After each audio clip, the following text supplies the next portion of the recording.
మన ప్రభువును రక్షకుడునైన యేసుక్రీస్తు వారి అతి పరిశుద్ధమైన నామంలో ప్రియమైన దేవుని బిడ్డలందరికీ మరొక పర్యాయం హృదయపూర్వకమైన ప్రేమ వందనములు తెలియజేసుకుంటూ ఉన్నాను. కాబట్టి ఈ సమయంలో దేవుని వాక్యాన్ని మనం కొద్ది నిమిషాలు ధ్యానం చేద్దాం. మనం ధ్యానం చేస్తున్న వాక్య భాగమే మరలా మార్కు 11వ అధ్యాయం మొదటి 11 వచనాలన్నీ చదవం, కానీ 8 నుంచి 11 వచనం వరకు ఉన్న వాక్య భాగాన్ని మాత్రమే చదువుకొని ధ్యానంలోనికి నేరుగా వెళ్ళిపోదాం. మార్కు 11, 8 నుంచి 11 వరకు. అనేకులు తమ బట్టలను దారి పొడుగునను పరిచిరి, కొందరు తాము పొలములలో నరికిన కొమ్మలను పరిచిరి. మరియు ముందు వెళ్ళుచుండిన వారును వెనుక వచ్చి చుండిన వారును, జయము ప్రభు పేరట వచ్చువాడు స్తుతింపబడుగాక, వచ్చుచున్న మన తండ్రి అయిన దావీదు రాజ్యము స్తుతింపబడుగాక, సర్వోన్నతమైన స్థలములలో జయము అని కేకలు వేయుచుండిరి. ఆయన యెరూషలేమునకు వచ్చి దేవాలయములో ప్రవేశించి చుట్టూ సమస్తమును చూచి సాయంకాలమైనందున 12 మందితో కూడా బేతనియకు వెళ్ళెను. దేవుడి కొద్ది మాటలను మన కొరకు దీవించునుగాక. ప్రభు సహాయం కొరకు ఒకే మాట ప్రార్థన చేసుకుందాం. వాక్యమైన దేవా, చదవబడిన ఈ లేఖనము ద్వారా మా అందరితో మీరు మాట్లాడమని మా రక్షకుడైన యేసుక్రీస్తు వారి పరిశుద్ధమైన నామములో ఈ మనోవాక్యమును గురించి మనము నిన్నటి దినాన ఈరోజు మొదటి సెషన్లో ధ్యానం చేశాం. దాన్ని కొనసాగిద్దాం. మరలా మీకు ఇంట్రడక్షన్ చెప్పాల్సిన అవసరము లేదు. గాడిద ఎలా ఉంది, దాని జీవితం ఏంటి, దాని స్వభావం ఏంటి, అది ప్రభు దగ్గరికి వచ్చిన తర్వాత దాని జీవితము ఎలా మారిపోయింది అనే విషయాలను మనము జ్ఞాపకం చేసుకుంటూ ధ్యానం చేస్తున్నాం. గాడిదకున్నటువంటి మొట్టమొదటి ప్రత్యేకమైన లక్షణం ఏంటి? నిన్న రాత్రి మనం ధ్యానం చేశాం. ఏంటి చెప్పండి? అది ఏమి చేసింది? త్రోవను విడిచి పొలములోనికి వెళ్ళింది. ఈ 2 పనులను గురించి ఇప్పటి వరకు మనం ధ్యానం చేశాం. ఏ త్రోవను విడిచిందంట? తప్పు త్రోవను విడిచింది. తప్పు త్రోవను విడిచి ఎక్కడికి వెళ్ళింది? పొలములోనికి వెళ్ళింది. పొలము దేనికి సాదృశ్యం? సంఘానికి సాదృశ్యం. సంఘములో ఏముందని చూసాం? ధ్యానం ఉంది, వాక్య ధ్యానం ఉంది. రెండోది ఏమని చూసాం? సహవాసం. వాక్య ధ్యానము వలన ఏం జరిగిందంట? ఇస్సాకుకు దుఃఖ నివారణ జరిగింది. ఆ తర్వాత సహవాసం. మన సహవాసం ఎవరితో ఉండాలి? దేవునితో ఉండాలి. 2, మన సహవాసము ఎలా ఉండాలి అనే విషయాన్ని చూసినప్పుడు, 1, మనము దేని కొరకు సహవాసం చేయాలంటే ఏమని చూసాం? ప్రార్థన సహవాసం. ఆ తర్వాత 2వది ఆరాధన సహవాసం. ఈ 2 విషయాలను కూడా మనం చూసాం. ఇవన్నీ కూడా ఎక్కడ దొరుకుతాయని మనం చూసాం? పొలములో దొరుకుతాయి. పొలమునకు ఎవరు కూడి వెళ్ళారంట? దావీదు, యోనాతాను. 2, 3 దేవుని నామమున కూడుకుంటే వారి మధ్య ఎవరు ఉంటారు? దేవుడు ఉంటారు. కనుక పొలములో ఎవరున్నారు? దేవుడున్నాడు. పొలములో సహవాసం ఉంది, పొలములో ప్రార్థన ఉంది, పొలములో ధ్యానం ఉంది, పొలములో ఆరాధన ఉంది. అన్నిటికి మించి పొలములో ఎవరున్నారు? దేవుడున్నాడు. ఈ విషయాలను చూసుకున్నాం. మరిప్పుడు 3వ విషయాన్ని ధ్యానం చేద్దాం. సంఖ్యాకాండం 22వ అధ్యాయం. మనం ప్రకటించుకున్న సమయానికే ముగించుకుందాంలేండి. 2 వరకు అన్నారు.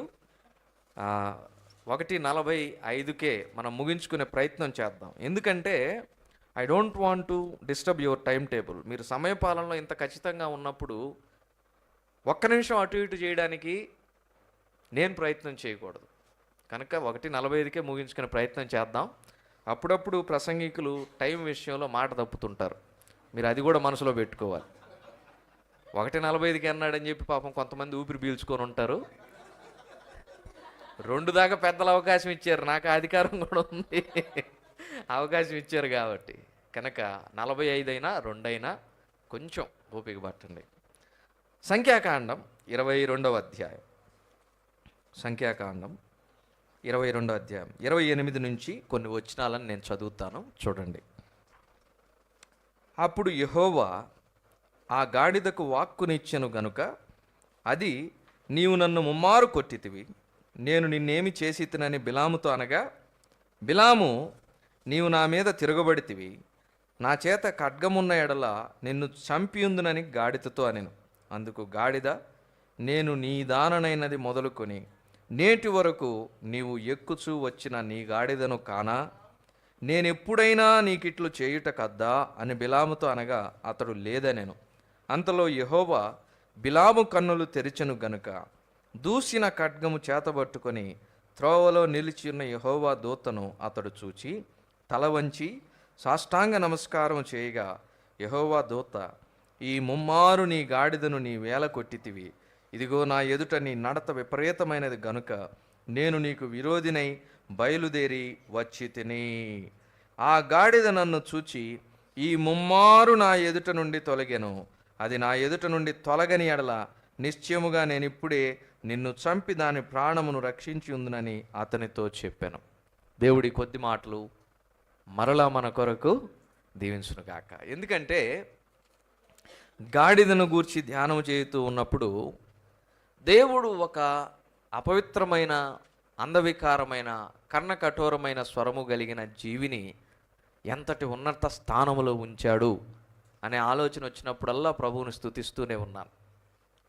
ప్రభునందు ప్రియమైన వారలారా, తప్పు త్రోవ నుండి తొలగిన గాడిద, పొలములోనికి ప్రవేశించిన గాడిద ఏమి పొందుకుందో తెలుసా? బహుమానంగా ఏం పొందుకుందో తెలుసా? దాని యజమానుడు అది తప్పు త్రోవలో నుండి తొలగిపోయిందని, ఆహా నువ్వు మంచి త్రోవలోనికి వచ్చావు, నేనే తప్పు త్రోవలో ఉన్నాను అని చెప్పి దాన్ని అభినందించలేదు.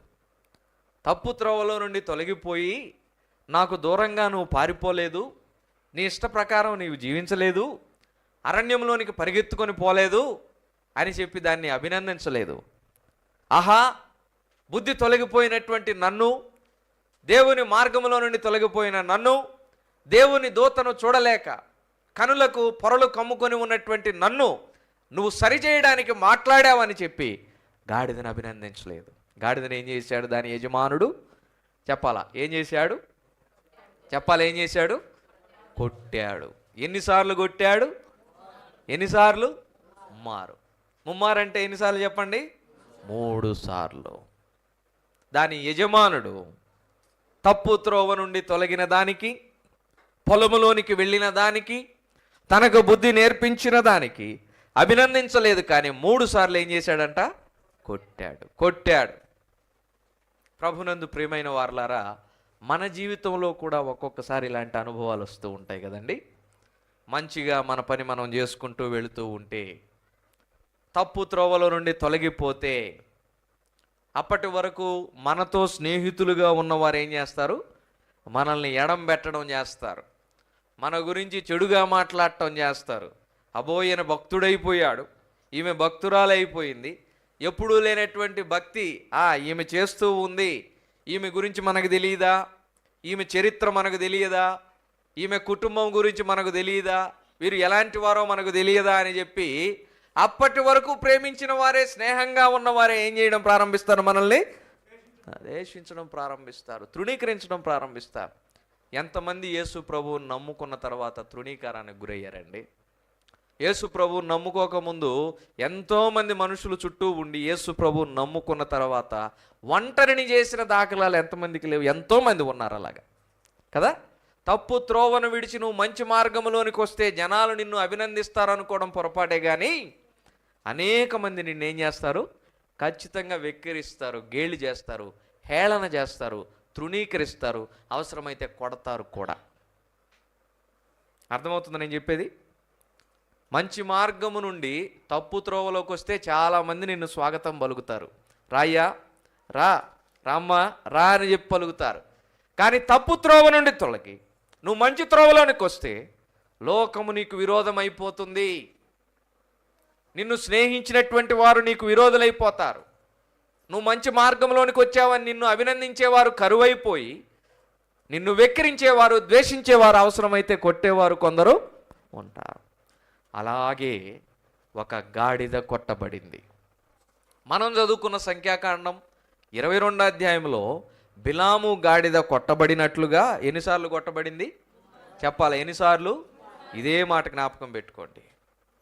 3 సార్లు ప్రభువుని ఎరిగినందుకు, ప్రభువు నామమును ఒప్పుకున్నందుకు, ప్రభువు కొరకు నిలబడినందుకు, ప్రభువు సువార్తను ప్రకటించినందుకు, ప్రభువు సేవను చేసినందుకు, సంఘములను బలపరిచినందుకు, ఆత్మలను సంపాదించినందుకు, సత్యవాక్యమును వాక్యముగా ప్రకటించినందుకు, దుర్బోధలను ఖండించినందుకు, అపవిత్రమైనటువంటి కార్యములను వ్యతిరేకించినందుకు, సంఘములను స్థిరపరచడానికి హెచ్చరికలు ఖండితముగా చేసినందుకు ఒక గాడిద కొట్టబడింది. బిలాము గాడిద ఎన్నిసార్లు కొట్టబడింది? ఈ గాడిద కూడా అన్నేసార్లు కొట్టబడింది. ఎవరా గాడిద? కొరింథీయులకు రాసిన 2వ పత్రిక 11వ అధ్యాయం 25వ వచనం తీసిన వారు చదవండి. ముమ్మారు బెత్తములతో కొట్టబడి తిని. అబ్బా, ఎన్ని పర్యాయములంట? 3 సార్లు. 3 సార్లు. ఎవరి గాడిద? అపోస్తలుడైన, చెప్పరే, అపోస్తలుడైన పౌలు. ఎంతమందికి తెలుసు అండి? అన్న బైబిల్లో చదవడమే కానీ ఎవరికి తెలియదు అనబాకండి. మీలాంటి వాళ్ళు చెబితే వినడమే కానీ ఎవరికి తెలియదు అనబాకండి. అపోస్తలుడైన పౌలు జాగ్రత్తగా వినాల. పరిశుద్ధ గ్రంథంలో 14 పత్రికలు రాశాడు. ఎన్ని పత్రికలు రాశాడు? పరిశుద్ధ గ్రంథంలో ఎన్ని పుస్తకాలు ఉంటాయంటే 66 పుస్తకాలు ఉంటాయి. పాత నిబంధనలో ఎన్ని ఉంటాయంటే 39 ఉంటాయి. ఇప్పుడు కొత్త నిబంధనలో ఎన్ని ఉంటాయి మీరే చెప్పండి? 27 పుస్తకాల్లో 4 సువార్తలు, ఒక అపోస్తలుల కార్యముల గ్రంథం, చివరిలో ప్రకటన గ్రంథం. అర్థమవుతుందా? 27 పుస్తకాల్లో 4 సువార్తలు, అపోస్తలుల కార్యముల గ్రంథం, ప్రకటన గ్రంథం. వెరసి 6 పుస్తకాలు ప్రక్కన పెట్టండి. 27లో 6 తీసేస్తే ఎంత? 21. ఆ 21 పత్రికలే, లెటర్స్ అన్నమాట. ఆ 21 పత్రికల్లో 14 రాసిన వాడెవడు? అపోస్తలుడైన పౌలు. ఇప్పుడు 21లో 14 తీసేస్తే మిగిలిన ఎన్ని? 7. ఆ 7లో 3 పత్రికలు యోహాన్ రాశాడు. యోహాన్ రాసిన మొదటి పత్రిక, 2వ పత్రిక, 3వ పత్రిక. ఈ 3 తీసేయండి, ఇక మిగిలింది 4. ఈ 4లో 2 పత్రికలు అపోస్తలుడైన పేతురు రాశాడు. ఇక మిగిలింది ఎన్ని? 2. ఆ 2 పత్రికల్లో ఒకటి యాకోబు రాశాడు, ఇంకొకటి యోధా రాశాడు. అర్థమవుతుందా? గ్రంథ విభజన ఇలా చేయాలి. ఇప్పుడు 21 పత్రికల్లో 14 పత్రికలు ఎవరు రాశారు చెప్పండి? 7 3 21 కదా. 7 3 21 లెక్కలు చెప్తున్నాడు అనుకోబాకండి. 7 3 21. ఆ 3 భాగాల్లో 2 భాగాలు రాసిన వాడు ఎవరు చెప్పండి? కాబట్టి పౌలు గురించి మీరు తప్పకుండా తెలుసుకోవాలి. తెలియదంటే పద్ధతిగా ఉండదు. ఏనా మధ్యాహ్నం భోజనంలో ఏమన్నా మొక్కలు తగ్గిద్దాం. పౌలు ఎంతమందికి తెలుసు? అందరికీ తెలుసు. ఇప్పుడు పౌలు ఎంతమందికి తెలుసు? అపోస్తలుడైన పౌలండి, జాగ్రత్తగా వినాలి. అపోస్తలుడైన పౌలండి యూద మత ప్రవిష్టుడు. ఎవరు చెప్పాలా? యూద మత ప్రవిష్టుడు. అంటే యూద మతం అంటే అపోస్తలుడైన పౌలుకు విపరీతమైన అభిమానం. పుట్టుకతో యూదుడుగా ఉన్నాడు, బెన్యామీను గోత్రీకుడుగా ఉన్నాడు, రోమా పౌరసత్వమును పొందుకున్నవాడుగా ఉన్నాడు. రోమా పౌరుడుగా ఉన్నాడు. మతమును బట్టి చూస్తే యూద మతస్థుడుగా ఉన్నాడు. గోత్రమును బట్టి చూస్తే బెన్యామీను గోత్రీకుడుగా ఉన్నాడు. తార్సు పట్టణములో అపోస్తలుడైనటువంటి పౌలు పుట్టాడండి. పట్టణం పేరేంటి చెప్పండి? తార్సు. పౌలుకు తండ్రి ద్వారా సంక్రమించిన వ్యాపారము చాలా పెద్దదిగా ఉంది. పౌలు తండ్రి తార్సు పట్టణంలో మంచి వ్యాపారస్తుడు. అమ్మా, ఈ ప్రసంగం అయిన తర్వాత పౌలు ఎవరంటే మీరు నా వైపు క్వశ్చన్ మార్క్ ఫేస్ చేసుకొని చూసారనుకోండి, నా తర్వాత ఇంకెవరైనా వాక్యం చెప్పడానికి వచ్చిన వాళ్ళు పౌలు ఎవరంటే వాళ్ళ వైపు క్వశ్చన్ మార్క్ ఫేస్ చేసుకొని చూసారనుకోండి, మీరు అబద్ధికులు అవుతారు. జాగ్రత్త. ప్రభువుని గురించి వినేటప్పుడు శ్రద్ధగా, జాగ్రత్తగా, నిద్రపోకుండా చెవులు నెక్కించి వినాల. పౌలు ఏ పట్టణానికి చెందినవాడు? తార్సు పట్టణం. పౌలు తండ్రి ఏం చేసేవాడు? వ్యాపారం చేసేవాడు. ఎందుకు చేసేవాడంటే తార్సు పట్టణములో సముద్రపు రేవు ఉండేది. ఏముండేది చెప్పండి? సముద్రపు రేవు. ఎగుమతులు దిగుమతులు చేయాలంటే అప్పట్లో ఓడల్లో వస్తువులను ఏం చేసేవాళ్ళంటే సముద్ర మార్గము గుండా తీసుకొని వెళ్ళేవారు, వచ్చినటువంటి సరుకును అమ్మేవారు. ఎగుమతులు దిగుమతులు, ఎక్స్పోర్ట్స్ అండ్ ఇంపోర్ట్స్ అంటాం. ఎగుమతులు దిగుమతులు ఆ దినాల్లో ఓడ మార్గంలో జరిగేవి, సముద్ర మార్గంలో జరిగేవి. సముద్ర మార్గంలో పౌలు తండ్రికి మంచి వ్యాపారం ఉండేది కాబట్టి ఎగుమతులు దిగుమతులు ఆ దినాల్లో చేసేవాడు పౌలు తండ్రి. తార్సులో మంచి వ్యాపారస్తుడిగా ఉన్నాడు పౌలు తండ్రి. ఆ దినాల్లోనే ఎక్స్పోర్ట్స్ అండ్ ఇంపోర్ట్స్ బిజినెస్ అంటే ఆ దినాల్లోనే. పౌలు ధనవంతుడు అంటారా కాదంటారా? చెప్పాలా? మామూలు ధనవంతుడు కాదు. ఎవరైనా వదులుకుంటారా? తండ్రి వారసత్వంగా వచ్చే వ్యాపారాన్ని ఎవరైనా వదులుకుంటారా? ఎవరు వదులుకోరు. తార్సువాడు వ్యాపారస్తుడైన తండ్రికి పుట్టినవాడు పౌలు. రెండోది ఇంకొకటి ఉంది. యోధ మతములో విశేషమైనటువంటి ఆసక్తి కలిగి గమాలియేలని ఆ రోజుల్లోనే అద్భుతమైనటువంటి థియాలజీ అన్న ఒక వ్యక్తి ఉండేవాడు. యోధ మతమును గురించి ధర్మశాస్త్రము గురించి అద్భుతంగా బోధించేవాడు, అద్భుతంగా పాఠాలు చెప్పేవాడు. ఆ గమాలియేలు పాదముల దగ్గర ధర్మశాస్త్రం అంతా నేర్చుకున్నాడు పౌలు. ఒకటి ధనవంతుడు, రెండవది ధర్మశాస్త్ర సంబంధమైన జ్ఞానవంతుడు. అమ్మ జాగ్రత్తగా రండి. ఒకటి ధనవంతుడు, రెండవది ఎవరు? జ్ఞానవంతుడు. జ్ఞానం ఉంది, ధనం ఉంది. వీటికి మించి ఇంకొకటి కూడా, పౌలు మంచి యవ్వనస్తుడు. ఎవరు చెప్పండి? యవ్వనస్తుడు. ధనముంది, జ్ఞానముంది, మూడవది యవ్వనస్తుడు కనుక ఏముంది? ఏముంది చెప్పాలా? ఇలా చూపించినప్పుడే చెప్పాలి మీరు. ఏముంది పౌలుకి? బలం ఉంది. ధనవంతుడు, జ్ఞానవంతుడు మరియు యవ్వనస్తుడు కాబట్టి బలవంతుడు. ఇలాంటి పౌలు యేసుక్రీస్తు ప్రభువు వారి గురించి సువార్త ఎక్కడ చెప్పినా, మనవలే ఇలా సంఘముగా ఎక్కడ కూడుకున్నా యూదుల యొక్క మతము అపవిత్రమవుతుంది అని మోషే ధర్మశాస్త్రమును ప్రేమించిన వాడై క్రొత్త నిబంధనకు మధ్యవర్తి అయిన యేసుక్రీస్తు ప్రభువు వారి నామము ఎక్కడైతే ప్రకటించబడుతూ ఉందో అక్కడికి వెళ్ళేవాడు సంఘమును హింసించేవాడు, దూషించేవాడు, హాని చేసేవాడు. ఇదే పౌలు ప్రభువు కొరకు హతసాక్షి అయినటువంటి స్టెఫను రాళ్లతో కొట్టబడి చంపబడుతూ ఉన్నప్పుడు స్టెఫనును రాళ్లతో కొడుతున్న వారి వస్త్రములకు కావలి ఉన్నాడు. అపోస్తుల కార్యాల గ్రంథం 7వ అధ్యాయం చివరి వచనాల్లో చూస్తాం. జ్ఞానవంతుడు, ధనవంతుడు, బలవంతుడు, యవ్వనస్తుడు అయినటువంటి పౌలు సంఘమును హింసించేటటువంటి హింసకుడుగాను, దూషించేటటువంటి దూషకుడుగాను, హాని చేసేటటువంటి హానికరుడుగాను జీవిస్తూ ఉన్నాడు. తిమోతికి రాసిన మొదటి పత్రిక 1వ అధ్యాయం 12వ వచనం. హింసకుడును, దూషకుడును, హానికరుడు. ఇలా సాగిపోతూ ఉంది పౌలు జీవితం. సాగిపోతూ ఒక రోజున సంఘము కూడుకుంటే ఆ సంఘమును హింసించాలని బయలుదేరాడు.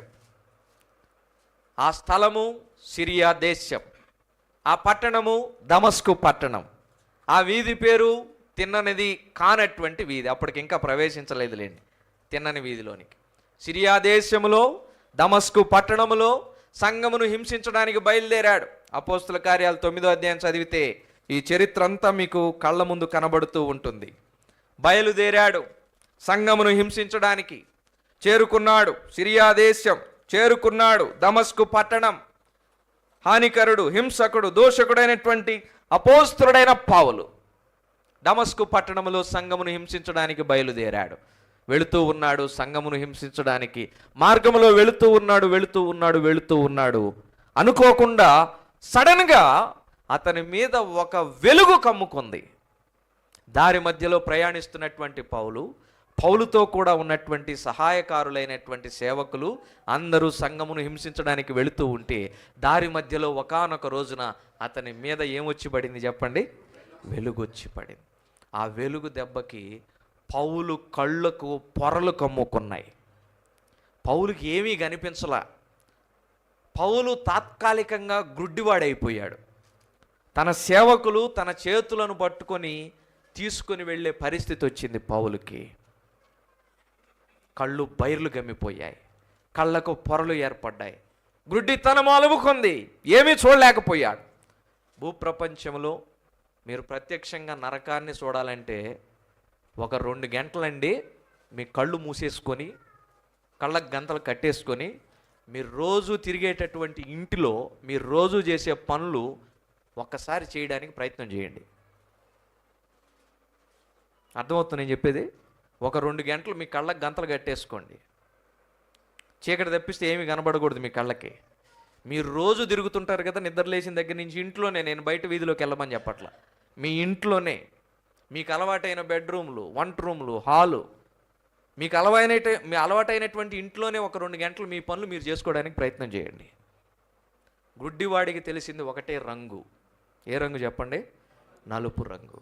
ఇంకా ఏ రంగు గుడ్డివాడికి తెలియదు.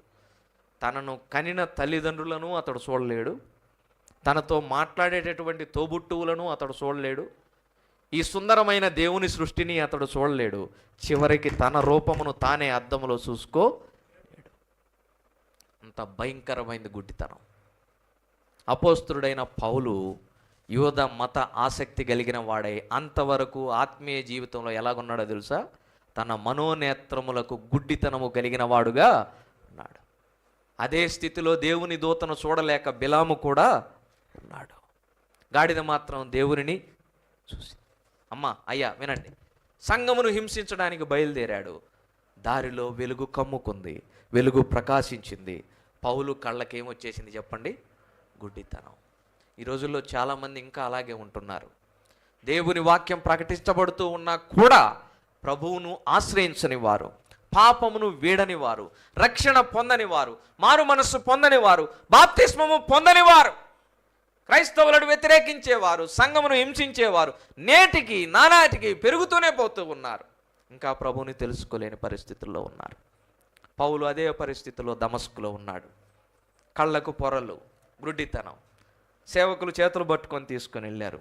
ఏ వీధిలోనికి తీసుకొని వచ్చారో తెలుసా? ఏ వీధిలోనికి? ఏ వీధి చెప్పరే? ఏ వీధి?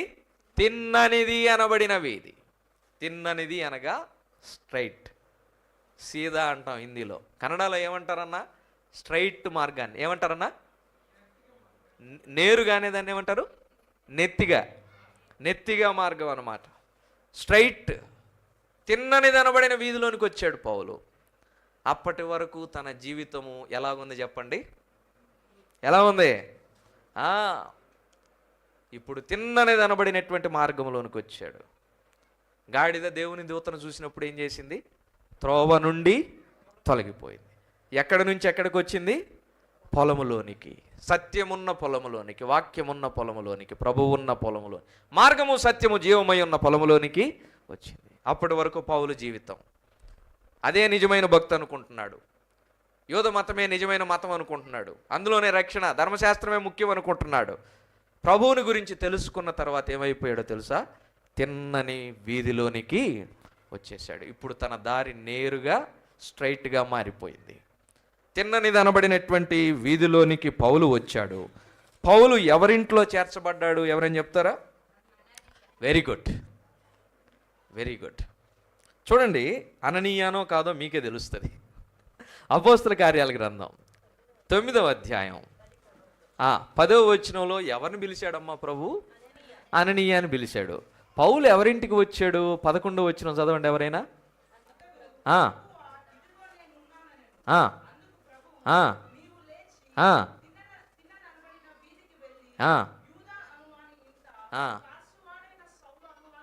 చాలు చాలు చాలు చాలు చాలు. ఎవరింట్లో ఉన్నాడు పౌలు? ఇందాక ఎవరి పేరు చెప్పారు? కరెక్టా రాంగా? రాంగ్. తిన్ననిదనబడిన వీధిలో యూదా అనువాని ఇంట పౌలు ఉన్నాడు. దేవుడు అననీయాకి చెప్పాడు, అననీయ, యూదా ఇంట్లో పౌలు అనే ఒక వ్యక్తి ఉన్నాడయ్యా, అతని దగ్గరికి నువ్వు వెళ్ళి ఏం చేయాలా? చేతులుంచి ప్రార్థన చేయాలా, రక్షణ గురించి అతనికి చెప్పు అని చెప్పినప్పుడు ఈ అననీయ భయపడిపోయాడు, బెంబేలెత్తిపోయాడు. ఇదేంటి ప్రభువా, ఇంకెవరి దగ్గరికైనా వెళ్ళి నువ్వు సువార్త చెప్పమంటే చెప్తాను, ఎవరి మీదైనా చేతులుంచి ప్రార్థన చేయమంటే చేస్తాను. సంఘం ఎక్కడ కూడుకుంటే అక్కడ హింసించేవాడు, క్రైస్తవులు అనబడిన వారిని దూషించేవాడు, హానికరమైనటువంటి ఈ వ్యక్తి దగ్గరికి వెళ్ళి చేతులుంచి ప్రార్థన చేయమంటావేంటి? నా వల్ల కాదు, నా వల్లగానే కాదు అంటున్నాడు అననీయ. ఆ పౌలు ఎలాంటి వాడో నీకు తెలుసు, నాకు తెలుసు అయ్యా. అతని మీద చేతులుంచి ప్రార్థన చేయమంటావేంటి? సంఘం కూడుకుంటే హింసిస్తాడు, హానికరుడు, దూషకుడు. స్టెఫన్ను చంపుతా ఉంటే వాళ్ళ వస్త్రాలకు కావలి ఉంచాడయ్యా. అలాంటి కఠినమైన వ్యక్తి, అలాంటి కరుడుగట్టిన వ్యక్తి, అటువంటి భయంకరమైనటువంటి వ్యక్తి దగ్గరికి నువ్వు వెళ్ళి ప్రార్థన చేయమంటున్నావే. నాకు బ్రతుకు మీద ఉన్నటువంటి ఆశ ఈ క్షణంతో ఏమైపోతా ఉంది? చచ్చిపోతా ఉంది. నేను బ్రతకడం నీకు ఇష్టం లేదు ప్రభువా అంటూ ఉన్నాడు. దానికి ప్రభు అన్నాడు, అననీయ అననీయ, ఇదంతా ఒకప్పటి, చెప్పాలా, ఇదంతా ఒకప్పటి పౌలు. ఇప్పుడు ఆ పౌలు ఏమైపోయాడు? 15వ వచనం చదవండి, భలే మాట. అందుకు ప్రభు, నువ్వు వెళ్ళుము, అన్యజనుల ఎదుటను, రాజుల ఎదుటను, ఇశ్రాయేలీయుల ఎదుటను నా నామం భరించుటకు. అమ్మా వినండి, ఇది చాలా శ్రేష్టమైన మాట. ఇది అండర్లైన్ చేసుకోవాల్సిన మాట. అందరు ఎదుటను ఏం చేస్తున్నాడు? నా నామం భరించుటకు. గాడిద ఏం చేస్తుంది? భరిస్తా ఉంది భారం. గాడిద పని ఏంటి చెప్పండి? దేని కొరకు వాడతారు గాడిదను? భారమును మోయడానికి.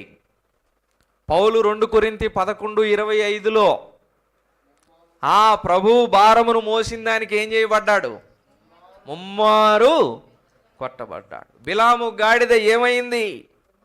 ఎన్ని పర్యాయములు కొట్టబడింది? ముమ్మారు కొట్టబడింది. ఇక్కడ ఒక భారాన్ని మోస్తున్నాడు. ఏం భారం అన్నా? ఇప్పుడు చదవండి అన్న 15వ వచనం. అందుకు ప్రభు నీవు వెళ్ళుము, అననీయ నువ్వు వెళ్ళు, అన్యజనుల ఎదుటను, రాజుల ఎదుటను, ఇశ్రాయేలీయుల ఎదుటను నా నామము భరించుటకు. అమ్మా వినండి, ఈ గాడిద మోసేటటువంటి భారము కట్టెలు కాదు. ఈ గాడిద మోసేటటువంటి భారము మనుషులను కాదు. ఈ గాడిద మోసేటటువంటి భారము లోకపరమైన క్షయమైన వస్తువులు కాదు. ఈ గాడిద మోసేటటువంటి భారము ఏమిటంట? నా నామము. అబ్బా, దేవుని యొక్క నామమును మోయిచున్నటువంటి ఎంత భాగ్యం అండి, ఎంత భాగ్యం. ఒక పాట ఉంటుంది, మీరు ఎన్నిసార్లు పాడారో తెలియదు కానీ, సిలువను మోసుకొని సువార్తను చేపట్టి ఎవరిని వెంబడింప? యేసుని వెంబడింప ఎంత భాగ్యమో నిశ్చితివి. ఎప్పుడు పాడలేదా? స్తోత్రం చెల్లించు పాడారు. మనం పాడితే పాట ముద్రగా హృదయంలో అలా ముద్రించబడిపోవాలి. పుస్తకాలు చూసే అలవాటు చాలా రోజులకు మానేయాలి మనం. అంతేక ఒకరు ఒక పాట ఎత్తారంటే ఆటోమేటిక్గా అందుకోవాలి. సిలువను మోసుకొని సువార్తను చేపట్టి యేసుని వెంబడింప. ఏం మోస్తూ ఉన్నాడంట పౌలు? ఏం మోస్తున్నాడు? యేసు ప్రభువు నామమును మోస్తున్నాడు. మనుష్యుల నామము కాదు. మనుష్యులకు అడుగులు మడుగులకు ఒత్తుతూ మోయిస్తున్నటువంటి పరిస్థితి పౌలుకు లేదు. గలతీ 1:10 అంటాడు, నేను మనుష్యులను సంతోష పెట్టడానికి చూడటం లేదు. మనుష్యులను సంతోష పెడితే నేను దేవుని సంతోష పెట్టను. గలతీ 1:10. ఒకవేళ మనుషులను సంతోష పెడితే నేను క్రీస్తునకు దాసుడను కాకయే పోవుదును. అమ్మా, మనుషులను మోస్తున్నారా? కొంతమంది పిల్లల్ని మోసి వారికి పెళ్ళిళ్ళైనా మోసి వారికి పిల్లలు పుడితే వారి పిల్లలను కూడా మోసి ప్రభువును మోయడం మర్చిపోతున్నారు. జాగ్రత్త. వెనక్కి తిరిగి చూసుకుంటే ఏముందనా? ఏముంది జీవితం? నీ ధనం, నీ బలం, నీ ఆయుష్కాలం ఇళ్లను మోయడానికే సరిపోయింది. ప్రభువు సిలువనెత్తుకొని నిన్ను నీవు ఉపేక్షించుకొని ఎప్పుడు ప్రభువుని మోస్తావు? ఇప్పుడు అడిగితే చదువుకుంటున్నానంటావు, తర్వాత అడిగితే ఉద్యోగం సమయం లేదంటావు, తర్వాత అడిగితే పెళ్ళయ్యాక చూద్దామంటావు, ఆ తర్వాత అడిగితే పిల్లలు పుట్టారు సమయం లేదంటావు. ఆ పిల్లలు పెద్దవాళ్ళు అవుతూ ఉన్న క్రమంలో వారి కొరకు సంపాదించి పెట్టాలి అంటావు. వారికి పిల్లలు పుట్టి వారి పిల్లలు కూడా చంకనెత్తుకొని మనవాళ్ళు మనవరాళ్లను మోస్తూ ఉన్నావు. కానీ ప్రభువు నామమును ఎప్పుడు మోసావు? ఆయన శిలువను ఎప్పుడు ఎత్తుకున్నావయ్యా? ఎన్ని పర్యాయములు ప్రభు యొక్క నామము కొరకు నువ్వు నిలబడ్డావు? ఆలోచన చేయండి. అపోస్తుడైన పౌలు ఏ నామమును భరించాలంట?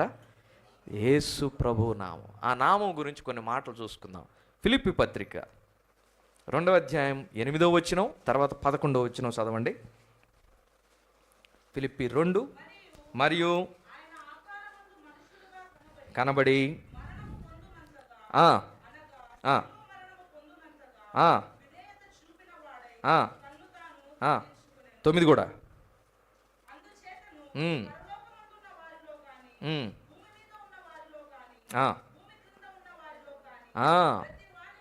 అమ్మా ప్రతి వాని మోకాలు ఏమవుతుందంట? ఇప్పుడు చదవండి.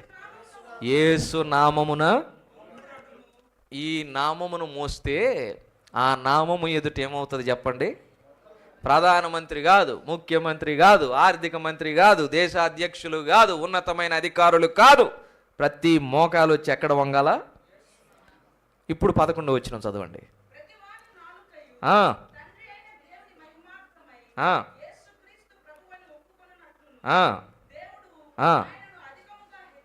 హెచ్చించి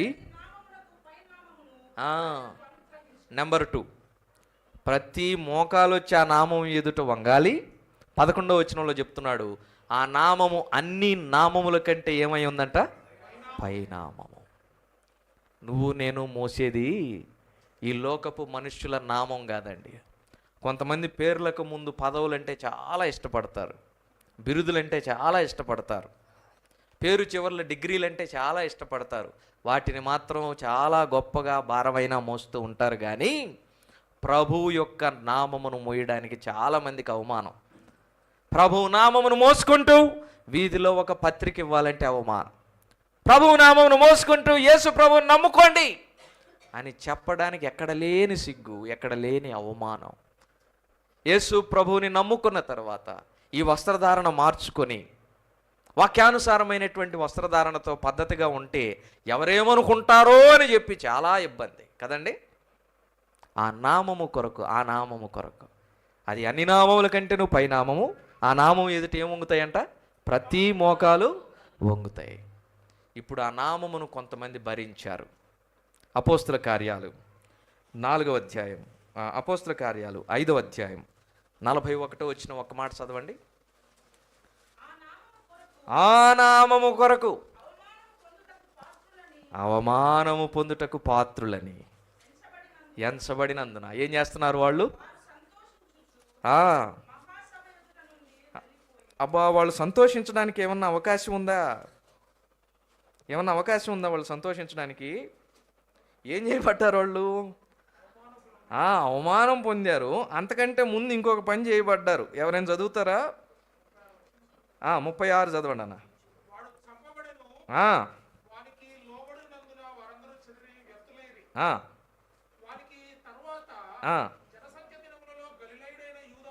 అది దేన్ని బట్టి సంతోషిస్తున్నారు? ఆ నామమును బట్టి. అబ్బా, ఎంత చక్కగా రాశాడు.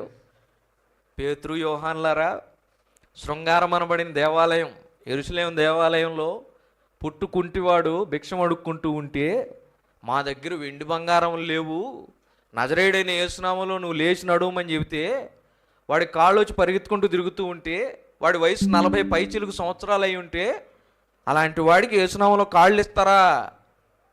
అబ్బా, మిమ్మల్ని పిలిచి సన్మానం చేస్తామని చెప్పి వాళ్ళు చెయ్యలా, పిలిచారు. కానీ ఆ నామమున స్వస్థత కలుగజేసినందుకు 40 ఏళ్ల నుండి పుట్టుకతోనే కుంటివాడై అందరినీ భిక్షం అడుక్కుంటూ ఎవరో ఒకరి మీద ఆధారపడుతూ గుడివాకిటి మెట్ల దగ్గర చేరి వచ్చి పోయేవాళ్ళు రూపాయేస్తారో ₹1 అని ఎదురు చూస్తూ, మనుషుల వైపు చూస్తూ, మనుషుల సహాయం కొరకు కనిపెడుతూ, ఎంతోమంది చేత్కరిస్తూ, కుంటివాడు అని వెక్కిరిస్తూ, ఎప్పుడు నీకు ఇదే పని, కాళ్ళతోనూ చేతులతోనూ తంతున్నటువంటి పరిస్థితుల్లో ఆ వ్యక్తిని ఒక నామములో స్వస్థపరిస్తే వారిని సన్మానించాల్సింది పోయి ఏం చేశారు? పిలిపించి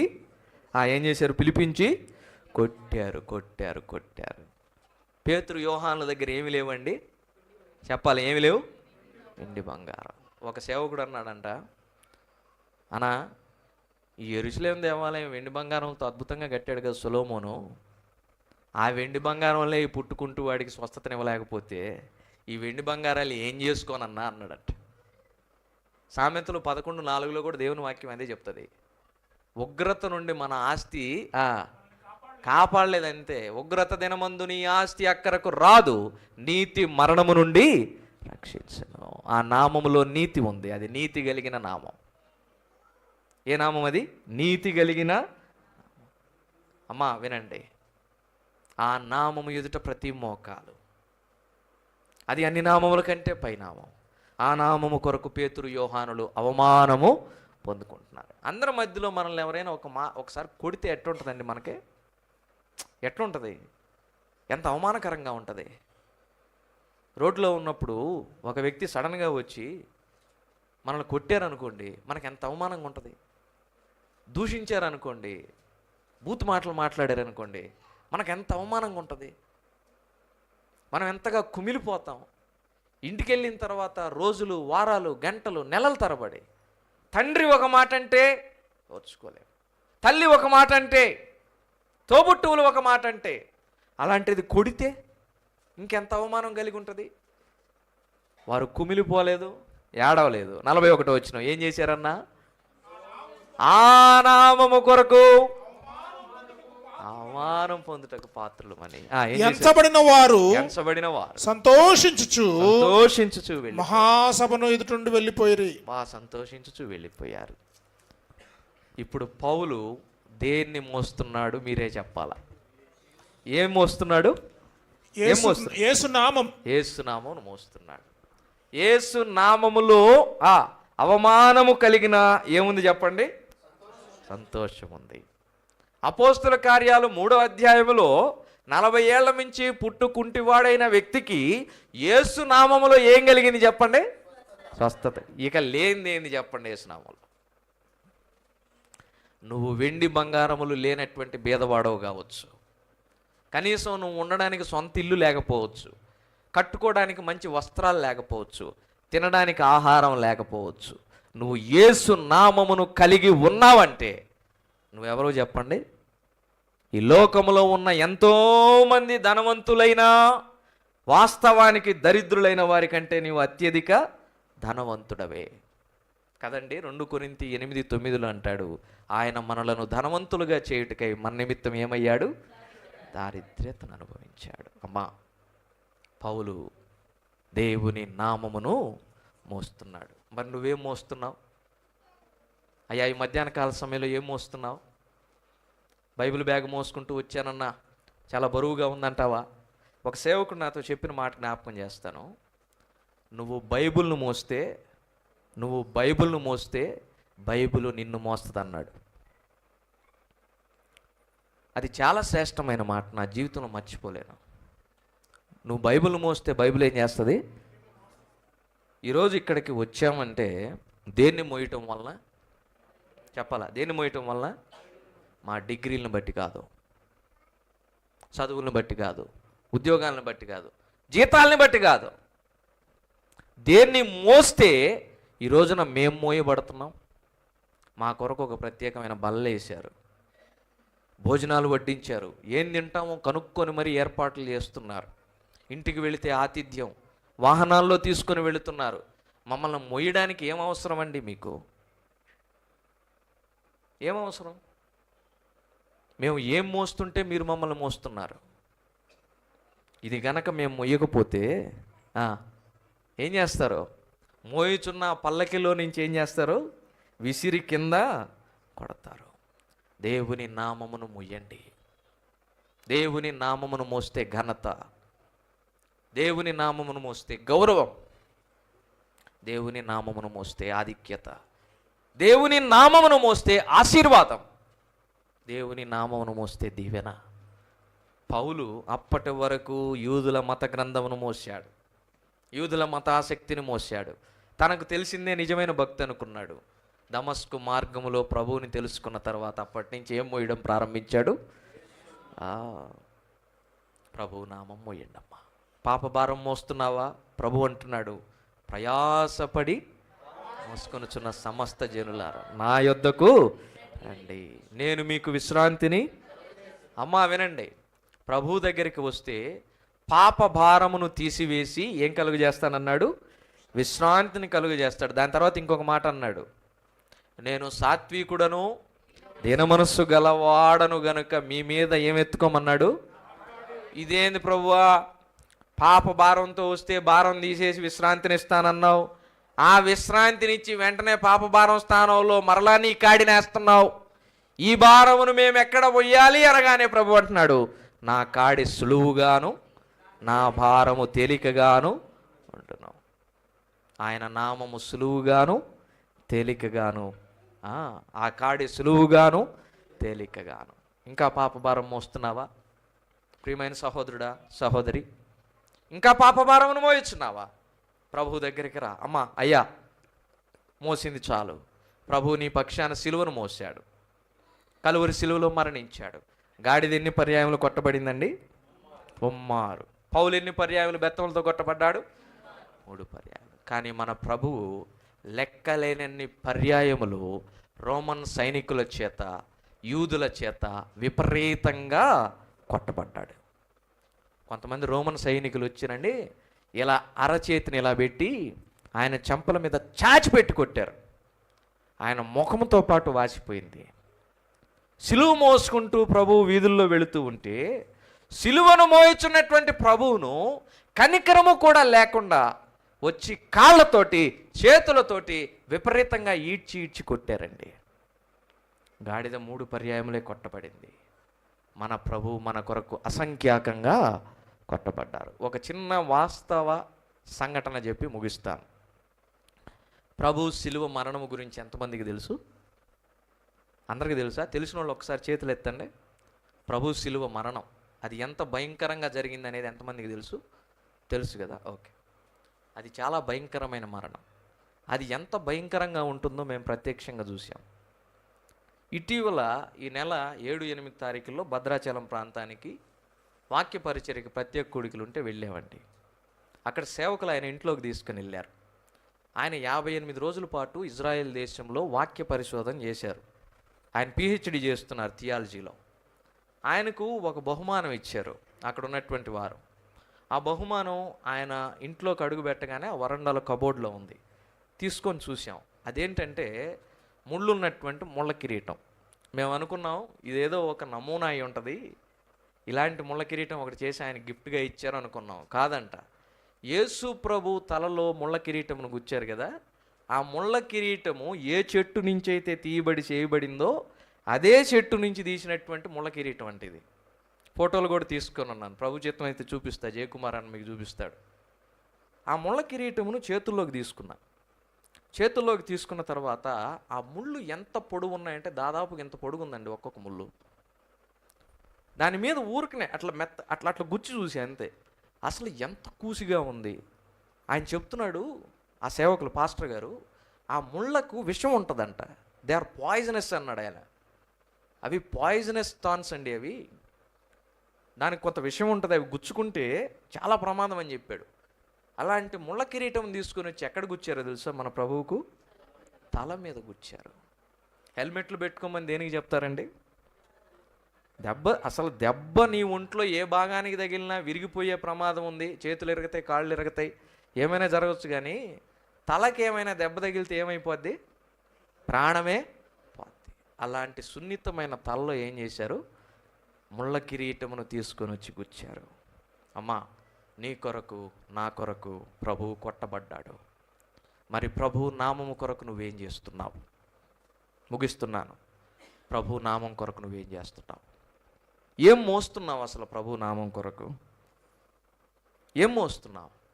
మన బైబిల్ సంచి మోయడానికి ఒక అసిస్టెంట్ కావాలి, కానీ ప్రభు నామం నువ్వు ఏ మేరకు మోస్తున్నావు?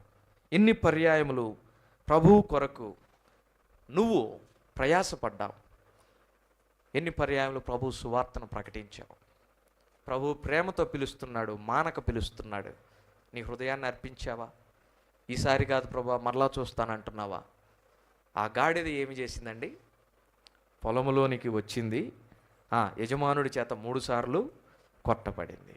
అపోస్తుడైన పౌలు కూడా కొట్టబడ్డాడు కదండి. ఎవరి కొరకు? నామము కొరకు. పౌలు ఏం మోసాడు? దేవుని నామమును. జాగ్రత్తగా వినాలి. ఇప్పుడు గాడిద దాని మీద బట్టలు వేయగా దాని మీద ఎవరు కూర్చున్నారు? గాడిద ఎవరిని మోసింది? యేసుక్రీస్తును. పౌలు ఎవరిని మోసాడు? యేసు ప్రభు నామమును మోసాడు. గాడిద మీద ఎవరున్నారు? ఇప్పుడు గాడిద ఎవరిని మోస్తూ ఉంది? యేసు ప్రభువును మోస్తూ ఉంది. మోసుకుంటూ మోసుకుంటూ ఎక్కడికి వెళ్ళింది? ఇదే మన ప్రశ్న. ఎక్కడికి వెళ్ళింది? ఎక్కడికి వెళ్ళింది? యెరూషలేమునకు వెళ్ళింది. దాని ఇష్టం వచ్చిన చోటికి అది వెళ్ళలేదు. దాని గమ్యస్థానము యెరూషలేము. గమ్యస్థానమునకే వెళ్ళింది. ప్రకటన గ్రంథం 21వ అధ్యాయం మొదటి 3 వచనాల్లో నూతన యెరూషలేము ఉంటుంది. అది పరలోకము నుండి ఆ కన్యక వధువుగా దిగి వస్తూ ఉంది. ఆ నూతన యెరూషలేములో ఏడ్పు లేదు, దుఃఖము లేదు, వేదన లేదు, అసూయ లేదు, కుళ్ళు లేదు కదన్నా. ప్రకటన గ్రంథం 21వ అధ్యాయం మొదటి 8 వచనాలు ఇంటికి వెళ్ళాక చదువుకోండి. ప్రభువుని మోసుకుంటూ నువ్వు నేను ఎక్కడికి వెళ్ళాలో తెలుసా? చెప్పాలి. ఎక్కడికి వెళ్ళాలా? నూతన యెరూషలేము అనగా పరలోక రాజ్యం. అప్పటి వరకు ప్రభువును మొయ్యాల్సిందే మనం, వేరే ఆప్షన్ లేదు. లోకంలో ఉన్న ఈ బాధ్యతలు బందీలు వీటిని మోసే బదులు మన ప్రభువును మోస్తే ఎంత ఉత్తమమో. ప్రభువును మోయండి. మోసుకుంటూ మోసుకుంటూ ఎక్కడికి వెళ్ళాలి? నూతన యెరూషలేము. ప్రభు ఎవరిని మోసాడు? మరలా ప్రశ్న, ఎవరిని మోసాడు? ఎవరిని మోసాడు? పౌలు. ప్రభువు కాదు, పౌలు. ఎవరిని మోసాడు? దేవుని నామమును మోసాడు. మోస్తూ మోస్తూ ఏం చేశాడో తెలుసా? మంచి పోరాటము విశ్వాసమును కాపాడుకొంటిని, పరుగును 2 తిమోతి 4:7. మోసుకుంటూ మోసుకుంటూ మోయుచున్న పౌలు పరుగును ముగించాడు, విశ్వాసమును కాపాడుకున్నాడు. ఇప్పుడు అంటున్నాడు, ఇక మీదట నా కొరకు నీతి కిరీటం. ఏం కిరీటం? ఈరోజు పుట్టినరోజు చేసుకున్న పాప దయా కిరీటం ధరింపజేస్తే ఆయన నామమును మోసి పరమ యెరూషలేము చేరుకున్న మన పైన ప్రభువు ఒక కిరీటం ధరింపజేస్తాడు. ఏం కిరీటం అది? నీతి కిరీటం. నాకు మాత్రమే కాదు, నాతో కూడా ఆయన రాకడను అపేక్షించు వారికి అందరికీ ఆ నీతి కిరీటమును ప్రభు ఏం చేస్తాడు? ధరిస్తాడు. ఊరికనే మొయ్యం మనం. మూటలు మోస్తే కొంతమంది డబ్బులు ఇస్తారు, కొంతమంది డబ్బులు ఇవ్వకపోవచ్చు. పిల్లల్ని మోస్తే పెద్ద అయిన తర్వాత రెక్కలు వచ్చి ఎగిరిపోతారు, వాళ్ళకి నువ్వు గుర్తు కూడా ఉండవు. కానీ ప్రభువును మోస్తే నీకేమిస్తున్నాడు? నీతి కిరీటం. ఆ కిరీటం ఎంతమందికి కావాలమ్మా? ఒక్కసారి చేతులు ఎత్తండమ్మా, ఆ కిరీటం కావాలనుకునేవాళ్ళు. నాకు కావాలి. దేవునికి స్తోత్రం. ఆ కిరీటము ప్రభువులో పొందుకుందాం గాక. దేవుడి కొద్ది మాటలు మన కొరకు దీవించును గాక.